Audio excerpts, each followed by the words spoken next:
First ஒரு கடாயை சூடு பண்ணி அதில் கொஞ்சம் ஆயில் ஊற்றி அது நல்லா சூடான உடனே கடுகு, கோல், கரம் மசாலா எல்லாம் போட்டு நல்லா பொரிஞ்சு வந்தோடனே கொஞ்சமாக கருவேப்பிலை, அப்புறம் வெங்காயம், சின்ன வெங்காயத்தை பொறுத்தையாக கட் பண்ணி அதையும் போட்டு நல்லா ஃப்ரை பண்ணிக்கணும். வேணுங்கிற அளவுக்கு நமக்கு என்னென்ன காய் வேணுமோ அதை சேர்த்துக்கலாம். நான் கேரட் போட்டுக்கலாம். அப்புறம் தக்காளி சேர்த்து நல்லா வதங்கணும். கொஞ்சம் உப்பு போட்டுக்கலாம். அதுக்கப்புறம் அது நல்லா சாப்பிட்டு பண்ணிகிட்டே இருக்கணும்.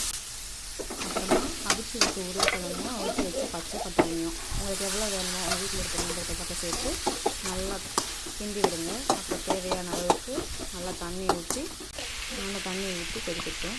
அதுக்கு முன்னாடி நம்ம ஒரு ஸ்பூன் மிளகாப்பொடி, ஒரு ஸ்பூன் மல்லிப்பொடி, ஒரு ஸ்பூன் கரம் மசாலா பொடி, கொஞ்சமாக குழம்பு மிளகாய் எல்லாத்தையும் போட்டு நல்லா கிண்டி அதுக்கப்புறம் எவ்வளோ பேர் இருக்கீங்களோ அதுக்கேற்றப்ப தண்ணி ஊற்றிக்கோங்க.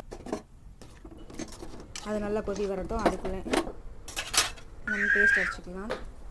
கூடால கருவேப்பிலை தூக்கிக்கோங்க. பேஸ்ட்டுக்கு ஒரு தேங்காய் செல்லு, கசகசா, 10 பாதாம், முந்திரி எல்லாம் போட்டு நல்லா அரைச்சி பெருஞ்சீரகம் போட்டு அரைச்சி அதில் ஊற்றிடுங்க. தேவையான ஆட் பண்ணிக்கோங்க. அது நல்லா கொதி வரட்டும். அது வரைக்கும் கொஞ்சம் வெயிட் பண்ணுங்கள். கூடலோட லைட்டாக கிண்டி விட்டுக்கோங்க. உப்பு கொஞ்சோண்டு போட்டுக்கோங்க தேவைன்னா மட்டும். அப்புறம் கடைசி நல்லா கொதி வந்தோடனே ஒரு கைப்பிடி கொத்தமல்லி தூவி அதுக்கு